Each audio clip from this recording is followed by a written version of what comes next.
வணக்கம் நண்பர்களே. இன்றைக்கி என்னுடைய ஒர்க் பார்த்திங்கன்னா, என்னோடய ஆட்டோவில் இன்றைக்கி வந்த பிரச்சனை தான் இது. என்னோடய அசால்ட்டுத்தனம்னு சொல்லலாம், என்னோடய கவனக்குறைவுனால் வந்தது தான். என்னென்னு பார்க்குறதுமே நம்ம சேனல் சப்ஸ்கிரைப் பண்ணாதவங்க சப்ஸ்கிரைப் பண்ணிங்க. நமக்குன்னு பார்த்திங்கன்னா ஒரு டெலிகிராம் குரூப் இருக்குது. வாட்ஸ்அப் குரூப் ஃபுல்லாக ஆகிடுச்சு. அதனால் டெலிகிராம் குரூப் ஒன்று ஓப்பன் பண்ணியிருக்கோம். அது லிங்க் வந்து நான் கீழே டிஸ்கிரிப்ஷனில் தரேன். அந்த குரூப்பில் ஜாயின் பண்ணிங்க. என்னென்னு பார்த்திங்கன்னா, இந்த டீசல் பைப் தான். பார்த்திங்கன்னா இந்த பிச்சிருக்கா, இந்த இடத்துல பெஞ்சிச்சு. நான் பார்த்திங்கன்னா ஒரு 10 கிலோமீட்டர் சவாரி போனேன். கரெக்டாக போய் நிறுத்த ஒரு டைமில் எனக்கு லீக் ஆச்சு. அப்போ தான் பார்த்திங்கன்னா லீக் ஆகியிருக்கு. பார்த்திங்கன்னா இந்த இடத்துல அது எதனால் லீக் ஆச்சுன்னு பார்த்திங்கன்னா, இந்த இடத்துல பாடியோட உரசுது பாருங்கள். இந்தமாரி உரசுற இடத்துல வந்து பைப் என்ன ஆகுன்னா, அப்படியே அந்த இடத்துல தேஞ்சு கொஞ்சம் அப்புறம் ப்ரெஷர் அதிகமாக போகும்போது டீசல் பிச்சுக்கும். எனக்கு பார்த்திங்கன்னா இது வரைக்கும் ஒரு 2 பைப் பிச்சிருக்கு.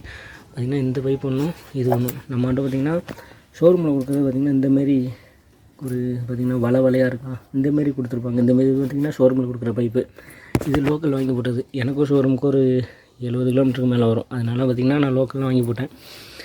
இப்போ காலையில் பிச்சுக்கிட்டு நான் அப்போயும் என்ன பண்ணேன்னு பார்த்திங்கன்னா, வேறு வழி இல்லை, டேப் ரோலில் போட்டு நல்லா இந்த பைப்புக்கும் இதுக்கும் பார்த்திங்கன்னா தெரியும், ரொம்ப நிறைய போட்டு சுற்றி வச்சுட்டேன். இப்போ இந்தமாரி லீக் இல்லை. நான் வந்து பார்த்திங்கன்னா இந்த பைப் வாங்குறனோட நான் இருக்க இடத்துலேருந்து ஒரு 7-8 கிலோமீட்டர் போகணும். அதனால் நான் போகிறப்ப நான் மாற்றிக்குவேன். அது வரைக்கும் தாங்குன்னு நினைக்கிறேன், பார்ப்போம். அதனால் நீங்கள் வந்து உங்கள் ஆட்டில் நீங்கள் உரசெல்லாம் செக் பண்ணிங்க. பார்த்திங்கன்னா பாடியிலலாம் உரச ஆரம்பிச்சிட்டு, அதனால் செக் பண்ணிங்க. நான் ஏற்கனவே வீடியோவில் சொல்லியிருந்தேன் இதெல்லாம் செக் பண்ணுங்கன்னு சொல்லிட்டு.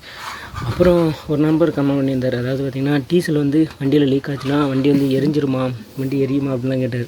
அப்படிலாம் எரியாது. இப்போ பார்த்திங்கன்னா நம்ம ஆட்டில் வந்து டீசல் எங்கெங்கே ஓடி இருக்கு பாருங்கள். அந்தமாரி ஓடியும் ஆனால் எரியாது. அதுதான் ஒரு விஷயம். டீசல் வந்து அந்தளவுக்கு எரியாது. பெட்ரோல் எரிஞ்சிடும், டீசல் வந்து எரியாது. அதெல்லாம் ஒரு விஷயம், நல்ல விஷயம்.